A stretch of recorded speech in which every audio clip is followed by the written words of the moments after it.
minutes. It takes a little more when you put sensors and with explaining, but the actual assessment is only 10 minutes long. Okay? And it will provide you with a wealth of information regarding it. So why do we do stress profile? Well, because we want to see how stress is affecting our client from a psychophysiological perspective. So we're going to stress really psychologically, and we're going to see what his physical reactions to it.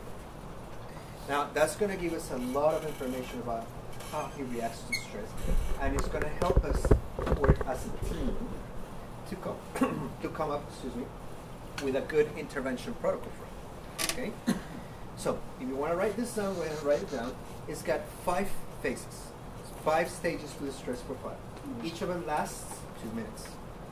Okay, for a total of 10 minutes. Okay? We start with a baseline. Okay? We record without him doing anything. He's just sitting there, and we record a baseline. Okay? And we are going to think that baseline is our is how he reacts normally to things. Okay? Now, keep in mind, he could be relaxed today. He could be having a cold or flu. That could change things. So whenever you do an assessment, make sure the client is totally healthy. Because if he's fighting an infection, that changes the game completely. That changes things completely. Okay? Baseline 2 minutes, then we go into the stress 1 phase. Okay? And we stress him for 2 minutes. And I'll show you what we do. Then the recovery 1 phase. So after we stress him for 2 minutes, we're going to let him recover for another 2 minutes. And in the recovery phase, what I want to see is how fast he recovers and how well he recovers. So I'm seeing the client's recovering abilities, his self-efficacy to manage stress. Then we do what we call the stress 2 phase. So we stress him again, and then the recovery 2 phase. So it's baseline, 1 stress, 1 recovery, 1 stress, and 1 recovery. And that's it. And then we proceed with the interpretation and the assessment and the feedback to the client. Okay? It's non-invasive. Okay? So the way I explain it is, Willie, what we're going to do is call a stress profile, and we're going to do it because we want to see how you stress out and how you react to stress. And that's going to give us very good information because it's going to help us provide, it's going to provide us with a better understanding of how your body and your mind react to stress, how it affects you, how it might affect you in the future, and what we can do to have an optimal intervention for you to control the stress.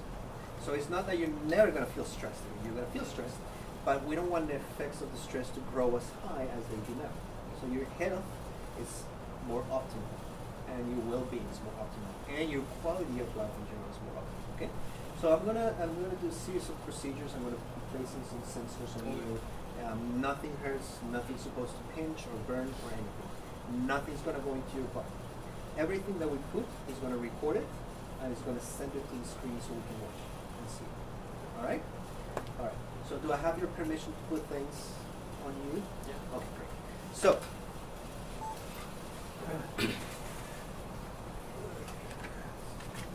So the first thing we want to put on is the respirator. Okay.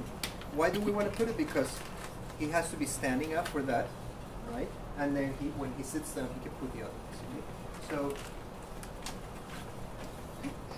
we take our amplifier. So this is the Nexus 10 amplifier. For those of you who are not familiar with it, it's a very neat, sturdy, robust amplifier. It's made in the Netherlands by Mind Media, and it's a 10-channel system. Okay, so you can record 10 channels simultaneously, or you can record 1 channel at a time. So it's very, very, very, very useful because you can do combined work. If you want to do neurofeedback with muscle tension, you can do it. If you want to do neurofeedback with temperature, you can do it. If you want to combine respiration with muscle work, you can do it. Okay? So it gives you the ability to do it. It's wireless, it's Bluetooth, so it connects via Bluetooth to the computer. It's got about a 30-meter range, and it allows for mobile interventions. So the client does not have to be confined to the chair to do it. We can take this into the world, into the real world, with an athlete or phobic. Let's say you want to expose somebody who's phobic to heights. You take me to go climbing and I take equipment with me and we go climbing and I do the recording. So it allows for that. Yeah, ambulatory. So what we're going to do is we're going to do the sensor placement. Okay. This new version of the amplifier is very neat because it's got a built-in battery that can be charged, so you can charge it. And it records time, and it's got the SID card is got a larger memory if you want to record. So it's a very beautiful equipment. I really like it. So what we're going to do is I'm going to place it behind the client. And normally in your practices you will have a reclining chair, which is very comfortable. You will have small table behind it where you can place equipment. But for practical purposes, we're going to do it. So I want you to stand up really for me for a second, please. And this comes with a couple of Velcros to measure temperature. So it's got a smaller one for people who are fit, and this one was made with large people in mind. So people who are overweight, it's more for them, and this expands, so it helps. So the way we're going to do it is, and you watch me and then you do it when you practice amongst yourself, is that you are going to place it on top of the navel, the belly button. Okay, just about 1 centimeter above the belly button, like this. Okay, and you are going to ask the client to hold it with their fingers like this. Okay, so the first thing you want to do is you want to feed the end of the Velcro like this around it. And make sure you feed it right, because if you don't feed it right, then you have to turn it around. So make sure you feed it right, and so that when it comes around, it fits the same way, right? So really, what I want you to do is I want you to put this above your navel like this, and the person doesn't have to lift their shirt. So, you know, because sexually abused victims, sometimes they think they're going to have to take their clothes off. And especially if it is a female client and a male therapist, that's going to cause a lot of stress. So you can tell them, nope, it's okay. And make sure when you approach them to ask if it's okay to approach them, you know, everything, like every single detail. So I'm going to put it like this and we're going to hold it with your fingers, okay? Good. And what I'm going to do is I'm going to open this and I want you to turn around all the way for me. So that way you don't have to come close to the client. Okay, just keep turning for me all the way, please. More. More. Keep turning, please. There you go. There you go. Okay. And see, so it fits like that. So see, the Velcro is nice and snug. So it's not twisted. Okay. Is that good for you? Is that nice and snug? Okay. Please hand me the cable. And we can go ahead and sit. So we have our setup ready for the breathing. Okay. Now, why don't you just bring your arm up and bring the cable down, because sometimes they can lift the arms and they can pull on the cable, okay? So this has a specific order, which goes from left to right, okay? So the very first sensor we're going to place is a respiration, which goes into channel H, okay? Now, BioTrace, I'll show you, has a way of, if you don't remember, you have a command key on the keyboard you can type, and it will show you what goes where. Okay? Now, if you notice, it has a red dot, and the amplifier has a red dot. So what you do is match the red dot with the red dot, and you don't have to force it. It goes in nice. Okay? And what I like about this system is that the extra protection that the cables have to avoid noise. It's great. So I go like this, and actually, you know what I'm going to do? I'm going to use this table, just stay like this, because it's easier now. Stand up for me, please, and move forward. Walk over, please. Take a very first step. Stay. You can sit down now. And so you can use a reclining chair with something like this, and it makes it easy. Okay. Now, next one we're gonna place is the blood volume pressure or the heart rate sensor. Okay. And you know, people sometimes use the non-dominant hand, sometimes people use the dominant hand. My thinking is test where you feel best. Okay? Sometimes I use the dominant hand, whether it's the right or the left, because that's where you get a better signal. A lot of people like the non-dominant hand because that's where you get a better signal. Okay? But for practical purposes, we're going to go with the right. Okay? So, your right hand or left-handed? Right hand. Okay. So, it's going to go into the index finger. Okay, and if you can see, you have the nail and finger, so you can follow it. So you can place it, and just like that. So you place it like this, you gotta rock. It's got a drawing for you. Okay. So please give your index finger, and I'm gonna place this here. Okay, does the pinch hurt anywhere? No. Okay, good. And again, it goes into the next channel. So the G channel.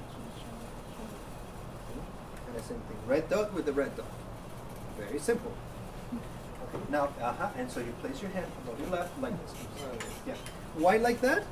Because if you put it down, put it like this, please. It's adding pressure to the sensor, so it's going to cause some noise in this. So we want to minimize this noise as much as we can.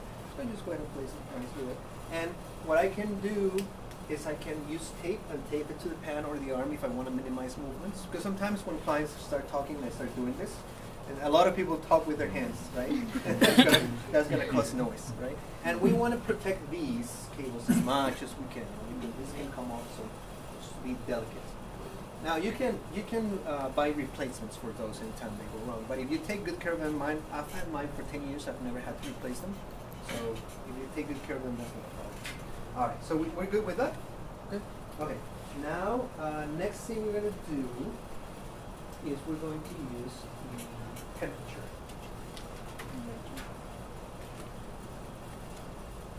Which goes into the F channel. Okay? So your temperature is going to measure changes in your peripheral temperature, how your body heats up and cools down when you're stressed out, okay? And it's your sensor, and you see it's got a white tip, okay? And that's where the sensor is for the temperature. And you have to put that against the skin. Make sure you put it against the skin, because if you do this, you're gonna get room temperature, not body temperature. So it's a rookie mistake that some people make, so make sure you put it there. Now, it comes with this tape. I'm going to recommend that you get something called Coban tape, C-O-B-A-N, Coban tape. Because it's an elastic tape, but it's non-adhesive like this one.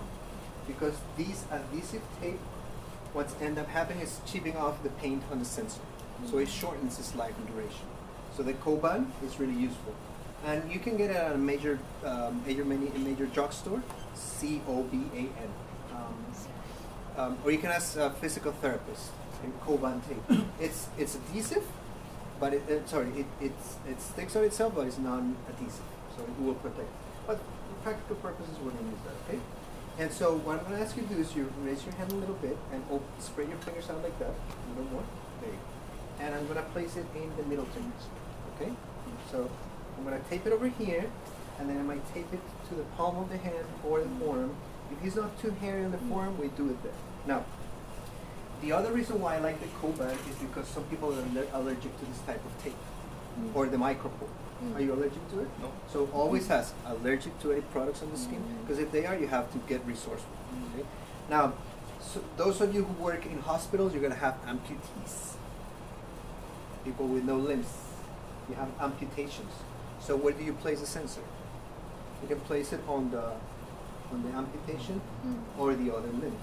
They're double amputee, or you go with the where the amputation is. That's how you do it. Okay? So same thing. We're gonna place it in the channel. So red dot with the red dot, and it slides in nicely. And we're gonna raise your hand for this. And little more, please. Get your hand high, please. There. So remember, it goes against the skin, because you don't want to record in you don't want to be recording room temperature. So now the other thing is make sure it's not too tight. How's that? Okay. So it's not too loose, so it comes off, but it's not too tight that you cut down circulation. Because then you're gonna go, oh boy, your hand is really cold, but there's no blood getting it. Because it's too tight, right? So that's good, right?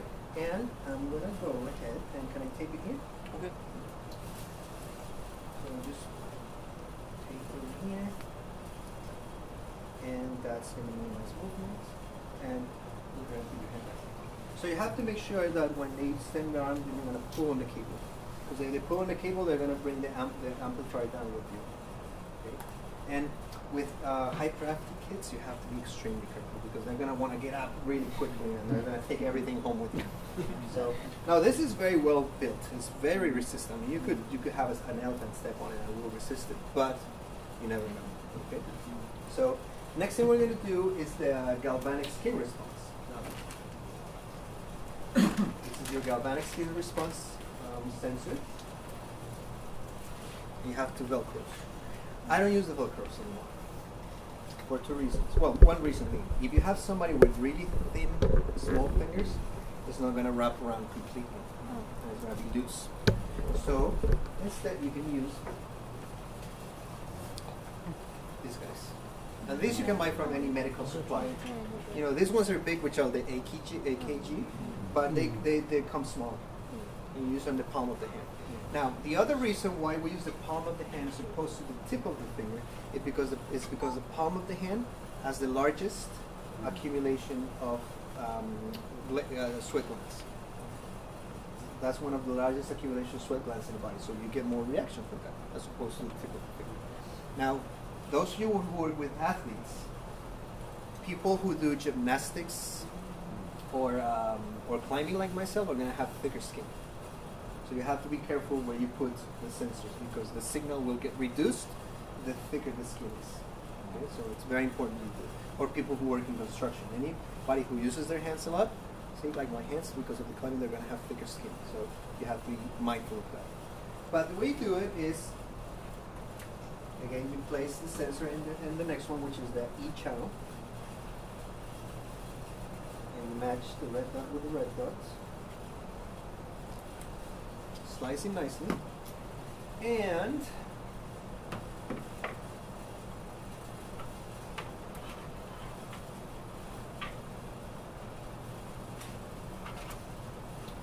you want to button first. Do not take it off because then it's going to stick on your hand and you're going to have to go like this, and that's going to create contamination. So you button it first, and this has no particular orientation. You just put it on the palm of the hand. Okay. So please raise your palm a little bit and put it a little flatter so that the folks can see. Thank you. And like this. Make sure it sticks nicely. And like this. And there we go. Alright. So put it down, please. Good. And still has room to manipulate in case he moves. He's not going to take the amplifier with him. So I'm going to swing across the room, right? This one? This one. The galvanic skin response. Right. This one. That's blood temperature. Yeah, it's measuring how much blood flow is going there. So it's that's your heart rate. So let's rephrase. That's your respiration. This is your heart rate. This is your temperature and your galvanic skin response. And last but not least, we're gonna do the muscles. Now, some people like to do the masseters and the temporals. I don't. Why? Because when people are stressed out, they mostly accumulate the pain and the traps. You know, the neck, the trapezius of the neck, the trapezius of the shoulders. So you get better reactions there. One of the drawbacks is that you get the heartbeat, a little bit of a pulse artifact, but not too much. You know, there's ways you can work around. And the way you do it, you can use either, you have EXG and EXG. The system comes with two of these. This can be used for both EMG and Neurofeedback. So what I recommend people do when they buy the Nexus, right, is that they put one away and just work with one. So in case this one gets ruined, you get the other. Okay. Now the thing you have to be mindful and careful about is it's these endings right here. So you have to make sure you don't bend them from here too much, or you bend them from here too much, because that will shorten the sensor's life. Okay, so if you go like this and like this, and you twist them, wind them, and unwind them too much, that will shorten them, because you're gonna end up having to buy. Okay, so what I recommend is you hang it somewhere where it's nice, and then you hang it like that. If you take it for a treat because you're gonna do some work outside city in another country, some teaching, whatever, then you need to wind it. But for the most part, I recommend you keep them hanging like this. Okay? And second, it comes with this little guy which you can clip to the clothing. It minimizes movement too.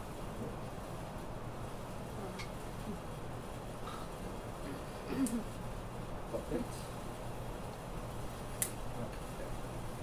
So, what you're going to want to do is bend your head forward for me.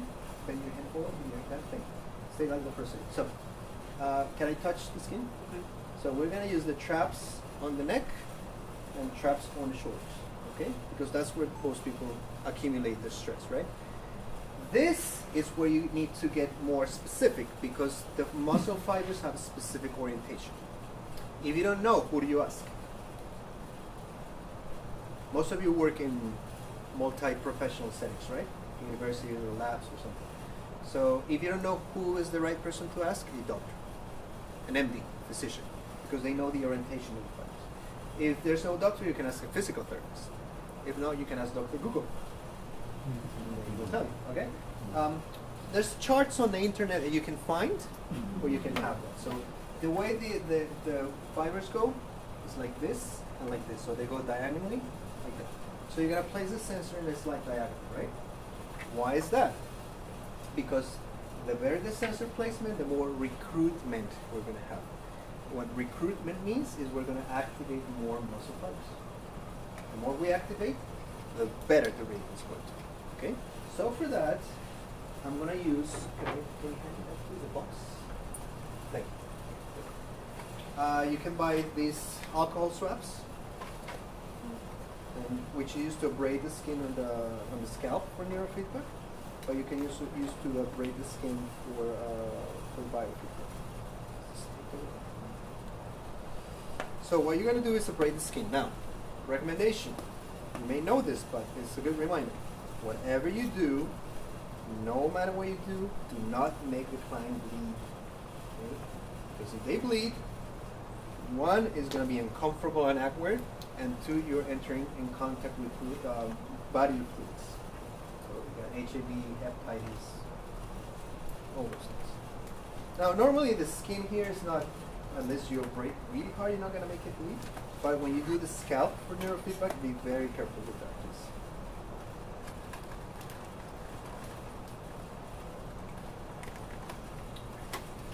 So what we do, are you allergic to alcohol? No. It's going to feel cold. Okay? So what I'm going to do is I take out the pad and I abrade the area of interest. So that takes care of sweat or any products that you use, creams and lotions. Because otherwise the sensor is not going to stick very well, the electrode. Now, I use the word sensor as opposed to electrode because I don't want people to think I'm going to electrocute them. Some clients might get anxious. I go electrode, so that means there's going to be electricity involved. So I go sensor because it's sensing the area. But some colleagues are really particular about that and they get upset if you don't plug in. So I choose the sensors. Now the other thing that I can do is I can do some touching here, and right here I feel it. So there's a big knot here and a big knot here. Would you say that's you feel the pain when you get stressed, really? No. Maybe here. Where would you say it is then? Where would you say you feel tension when you're stressed out here? Or you don't feel a lot of tension? Yeah. The right. Right here? Yeah. So that's a good point? Yeah. And this one here? Maybe. Well, I feel it there, so we'll go with that, okay? All right, so again, we're going to use this. Thanks. All right, and you're going to see this has two channels. They're going to be labeled channel 1. This is one of the things you have to be careful with. Channel 1 and channel 2. Okay, so it's 1 with a red lead and a black lead, and 2 with a red lead and black lead. Okay, so 1 is going to be your active sensor. The other one's going to be your reference sensor, just like neurofeedback. 1 active, 1 reference. Okay. It could be either one. The blacks could be the active, the reds could be the reference. Now, the way I like to teach it for practical purposes is red is the active, black is the reference. Okay, and the active is going to go on the left side, the reference on the right side. Okay, so for the traps, we're going to use for the neck, we're going to use channel 1. For the shoulders, we're going to use channel 2. Okay, And the way we do it is the same thing. We're gonna clip it and button it before we use it. So which one goes on the left? The active, which is the what color? Red. The red. So I use a little bit of a diagonal placement. And I want to make sure there's not a lot of hair in the area underneath, because then when I pull them out, it can be really painful. Okay? Especially if women have more hair back there, so it's kind of painful. But I can show you where you can take them off by reducing that. And then we have the left for the shoulder. Like that. Make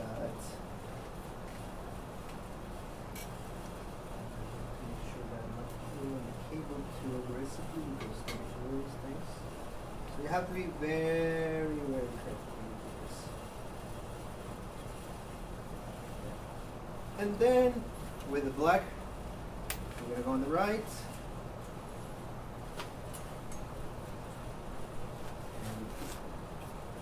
Okay, so that's it for this set, right? And this is going to go into channel B, which is the second one.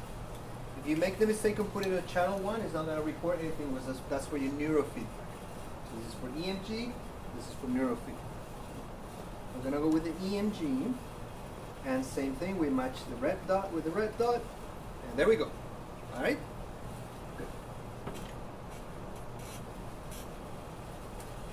And we need one more, which is our ground cable.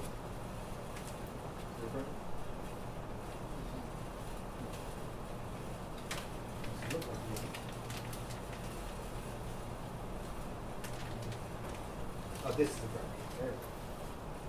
And we need to place a ground cable in between the active sensors, otherwise we're going to have noise. Okay? Because if we put it like this, they're going to cancel each other out. So you're going to get noise in the signal. You always need your ground sensor. So if for some strange reason you do the placement and you see the EMGs looking very funky, all right? It's because you missed this. Or you could have a broken lead. If you have the ground and you still get noise, you have to check for other sources of contamination, right? And the ground is going to go into this tiny little slot here. Okay? So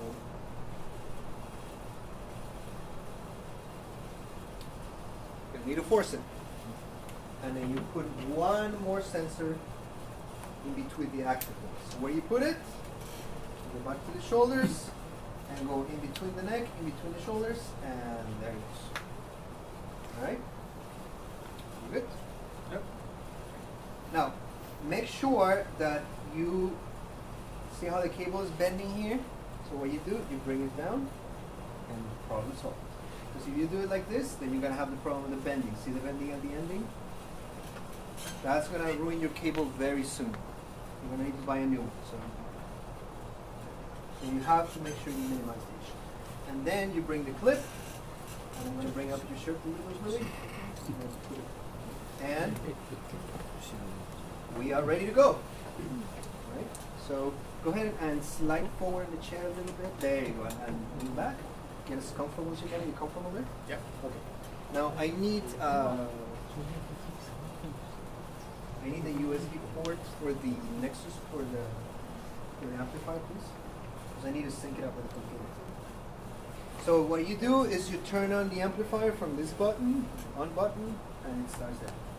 So it shows you the charge remaining in your battery, your date, right? And it's blinking, the Bluetooth is blinking, so I need to sync it up with the computer.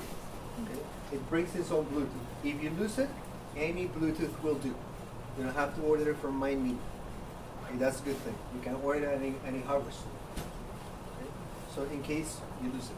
So I recommend you have 2 or 3 as a backup. You forget it or you lose it. Yeah. Would you comment once more about the reason placing all the sensors on the dominant? Usually because there's more activity. As far as the heart rate goes, the dominant hand of the body is where the electromagnetic pulse of the heart is picked up the better. As far as the temperature goes, there's more blood flow because the hands is used more. And then the GSR could be either hand, but I like the same hand just because I like to keep the uniformity to it, so I don't have to be fine with too many cables moving there. Okay.